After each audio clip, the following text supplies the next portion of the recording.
Turn It off the started on lights one of those quiet afternoons when and let me time see you feels first. slower than usual.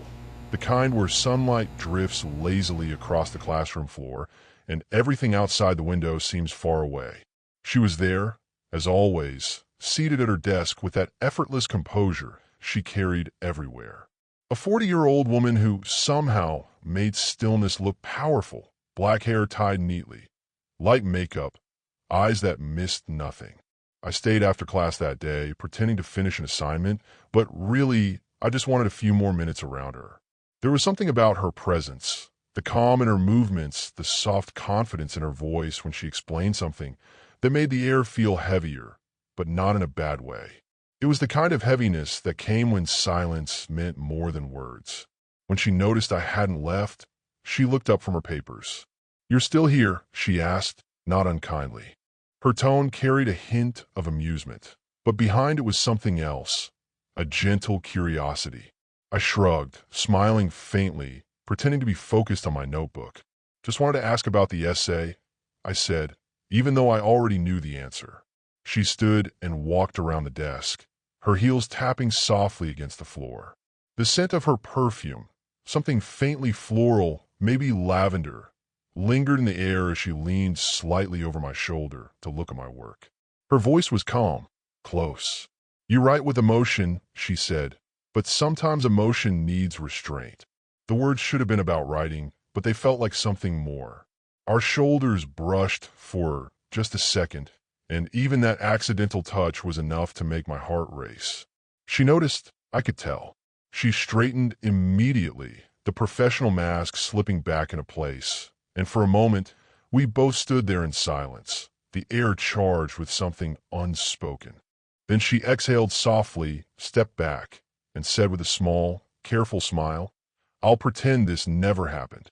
It was a simple sentence, but it carried a weight neither of us could ignore. It wasn't just about that one moment. It was about everything that had been building quietly between us.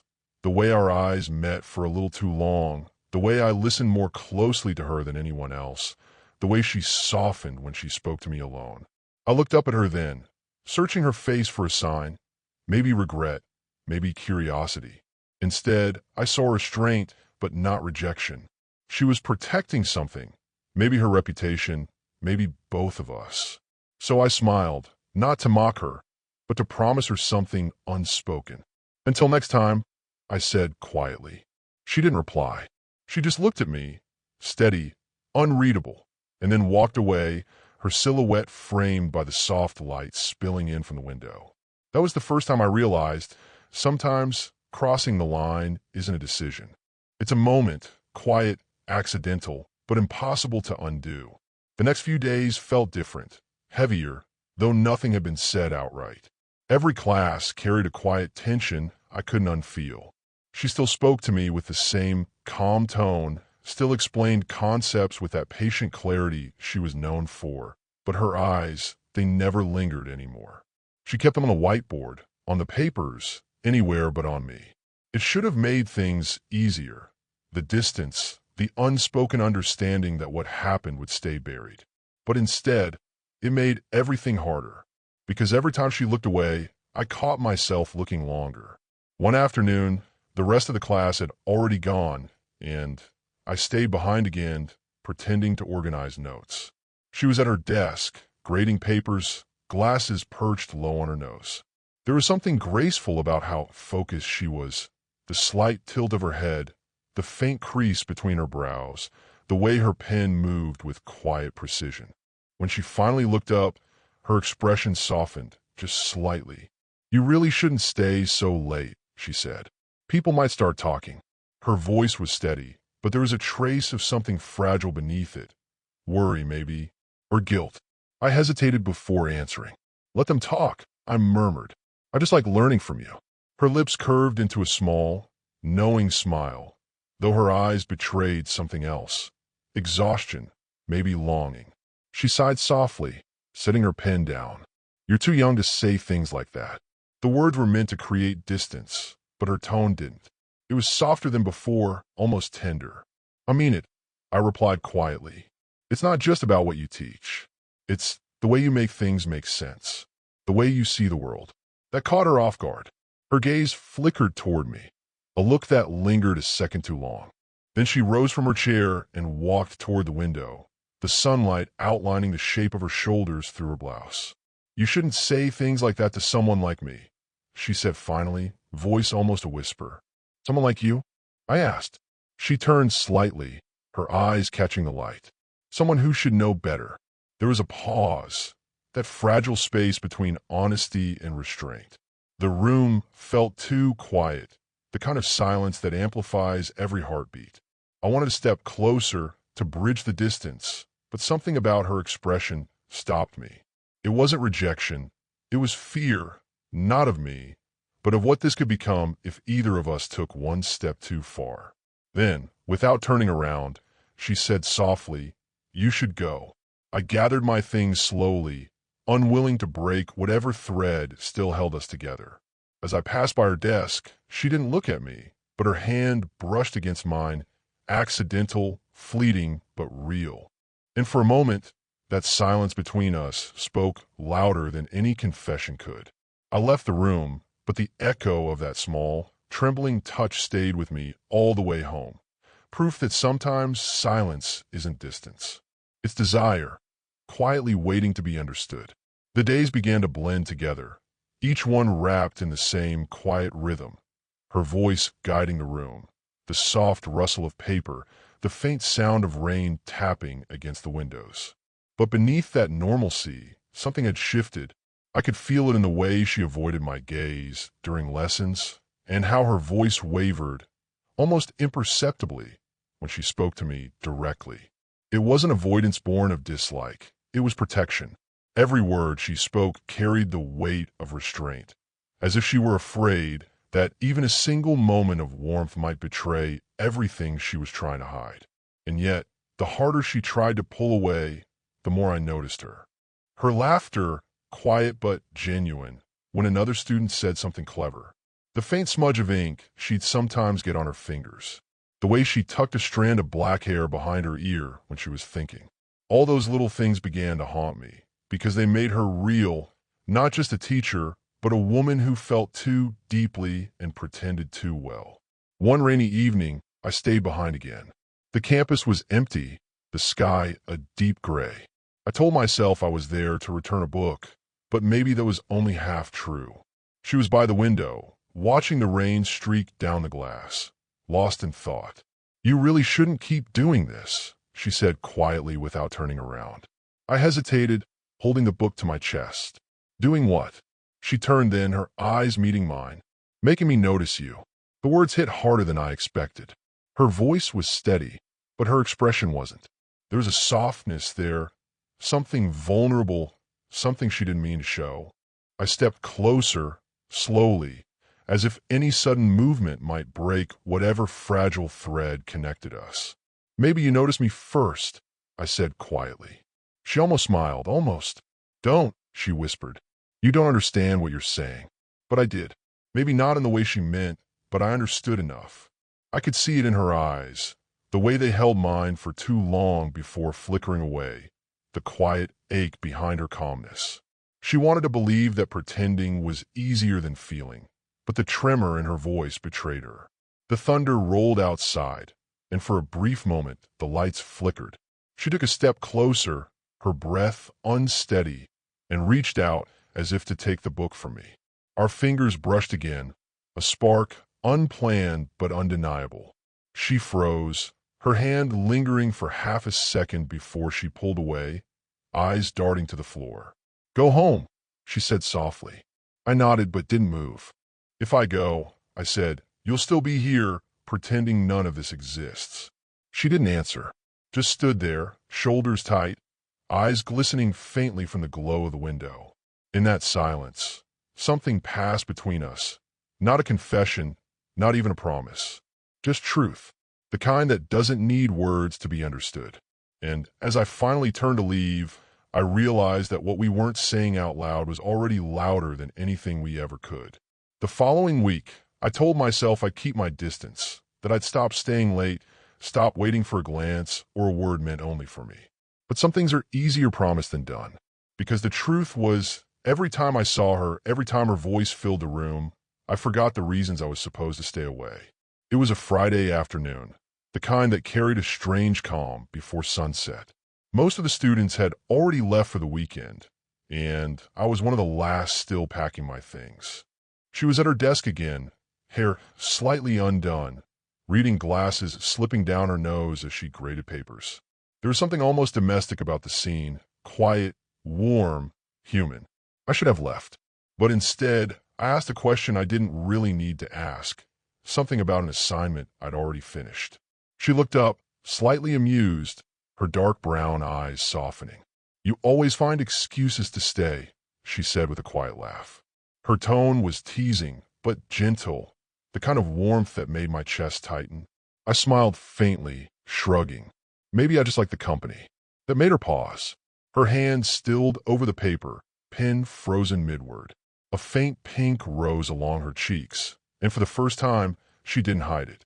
"You shouldn't say things like that," she whispered, though her voice lacked conviction. "Why not?" She leaned back in her chair, studying me carefully, as if searching for a reason that would make sense to both of us. "Because it makes me forget where the line is." Her honesty stunned me. For a moment, neither of us spoke. The hum of the air conditioner filled the silence, the late afternoon sun spilling gold across the floor. I took a slow step forward, the air between us thick with all the words we hadn't said. "I don't want you to forget," I said quietly. Her eyes softened, and she exhaled a shaky breath, the kind that sounded like surrender. "You're too young to understand what that means," she murmured. "Then explain it to me," I said, voice trembling now, not from boldness but from something deeper. Need, confusion, longing. She stood then, closing the space between us before she could think twice. We were inches apart, the scent of her perfume surrounding me. Soft, warm, unmistakably her. Her gaze flickered from my eyes to my lips, then back again. "This shouldn't be happening," she said, but she didn't move away. I could feel her hesitation, the pull between wanting to stop and not wanting to. My heart was pounding so hard I could hear it. Then, in that fragile stillness, she reached out, just lightly, and fixed the collar of my shirt, her fingers brushing against my neck. It was such a simple touch, but it felt like the world had stopped moving. Her hand lingered longer than it should have, and when she finally stepped back, her voice was barely a whisper. "I'll pretend this never happened," she said again. But this time, it sounded less like a rule and more like a promise she already knew she couldn't keep. After that day, she changed. Not completely, but enough for me to notice. Her smiles were rarer, shorter. Her words became measured, her tone more formal. She stopped calling me by my name during lessons, choosing instead to address me like any other student, detached, polite, safe. But even that safety couldn't hide the quiet storm beneath. I could see it in the smallest things. The way her voice trembled slightly when she handed me a paper. The way her eyes followed me when she thought I wasn't looking. She was building walls. Not because she wanted distance, but because she was terrified of what closeness might mean. And I understood. I really did. But understanding didn't make it easier. For days, I tried to convince myself to let go. To focus on my own life, my own future, on everything that made sense. But then I'd remember how she looked at me that afternoon. That fleeting moment when she'd fixed my collar, her hand trembling just slightly, and I knew I couldn't pretend it meant nothing. One evening, I found her outside the building. She was sitting on a bench near the old oak tree, papers in her lap, hair loose for once. The sun had already begun to set, painting the sky in faint gold and violet. She looked peaceful, almost fragile in that light. I hesitated before walking over. "You're still here?" I asked gently. She looked up, startled at first, then sighed, smiling faintly. "I could ask you the same thing." For a while, we said nothing. Just sat there, side by side, listening to the soft hum of cicadas in the distance. The silence felt different this time, not tense, but familiar. Comforting. "I don't know what to do with you," she said finally, her voice so soft I almost missed it. I turned to her. "What do you mean?" She met my gaze, her dark brown eyes searching. You make me remember things I thought I'd buried. The feeling of being seen, of being wanted. And that scares me more than you think. Her honesty broke something open inside me. I wanted to reach out to hold her hand, but I stopped myself. Instead, I just said, then stop pretending it's wrong to feel alive. She looked away, laughing softly, though her voice cracked at the edges. You make it sound so simple. Maybe it is, I said quietly. Maybe it's only complicated because we keep trying to make it that way. She didn't answer. The wind moved through the trees, carrying the faint scent of rain. Then she turned toward me again, eyes softer now, full of something she couldn't put into words. For a brief moment, she reached out, her fingers brushing against my sleeve, tentative, like a question she was too afraid to ask. You should go, she whispered again, though her hand stayed there a heartbeat longer. When I finally stood to leave, she looked down at her lap, blinking fast as if trying to steady herself. That night, I realized that sometimes distance isn't space between two people. It's the quiet way they hold themselves back, even when every part of them wants to stay. The following week felt like walking on the edge of something I didn't have words for. Every glance, every pause, every unfinished sentence between us carried meaning. Fragile, dangerous meaning. She didn't need to say she'd been thinking about that afternoon beneath the oak tree. I saw it in the way her hands trembled slightly when she handed back my paper, or how her voice softened whenever she said my name now. Careful, cautious, but never cold. One evening, the sky was heavy with rain again. I stayed behind under the excuse of returning a borrowed notebook. She was there, standing by the window, the faint reflection of raindrops shimmering across her face. Her hair was tied loosely, a few strands brushing against her cheek, and she looked tired, the kind of tired that comes not from work, but from feeling too much for too long. When she saw me, her expression shifted, surprise first, then resignation. You shouldn't be here, she said softly. I know, I replied, taking a few hesitant steps closer. But I needed to see you. She shook her head, a sad smile forming at the corner of her lips. You never make things easy, do you? I stopped a few feet away, close enough to feel the faint warmth of her presence. Maybe some things aren't supposed to be easy. Her gaze held mine for a long, quiet moment. You don't understand, she said finally. It isn't possible. It isn't right. Then why can't we stop? The question slipped out before I could stop it, raw and trembling. Her eyes glistened. She didn't answer right away. The rain outside began to pour harder, a steady rhythm against the window pane. Finally, she whispered, because I don't want to. The silence that followed was heavy, the kind that swallows every sound, every excuse. She took a step closer, her breath quick but steady. You make me forget myself, she said. And I hate that. But I also don't. I swallowed hard, every word catching in my throat. Then don't fight it, I whispered. She laughed softly, the sound breaking halfway through. You make it sound like we have a choice. Maybe we don't. Her eyes met mine again, searching, uncertain, but filled with something deeper now. She reached out, her fingers brushing my wrist, then curling back as if afraid to go further. You have no idea what this could cost me, she said. I know, I replied, but I also know that pretending is costing us more. Her hand lingered between us for a second longer before she finally let it rest against my arm. Light, trembling, real. That simple touch said everything words couldn't. When she finally spoke, her voice was barely audible. This never happened. I nodded slowly, though my heart was screaming the opposite. Until next time, I said, just above a whisper. Her eyes closed, a faint tear catching the corner of her lashes. And for a moment, just one fragile, stolen heartbeat, she let herself believe that maybe, just maybe, next time wasn't impossible. Time didn't stop after that night. It just changed shape. Days turned quieter, slower. Every conversation between us carried the weight of what had been said and what hadn't. She had gone back to her calm, careful self, that steady, composed version of her who always seemed untouchable. But I could see through it now. I'd seen her tremble, hesitate, feel. The classroom felt different, too. The same walls, the same desks, the same light streaming through the blinds. But the air had a pulse now. I noticed how she'd look up when I entered, only to quickly glance back at her notes. I noticed how she never sat too close, but never too far either. Every movement between us was a quiet choreography of restraint and longing. One day, she asked me to stay after class again. My heart stuttered, thinking maybe it would be another confession, another almost, but her expression was different this time. Calmer, resolved. She stood by the window, sunlight tracing the outline of her figure. "You're graduating soon," she said softly. I nodded, unsure what to say. Her lips curved faintly. "You've grown a lot," she continued.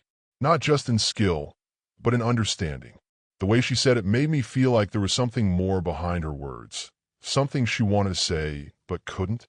"I'll learn from you," I said quietly. She smiled, that warm, careful smile that had undone me so many times before. "I'm glad," she whispered. Silence stretched between us again, filled with memories that didn't need retelling.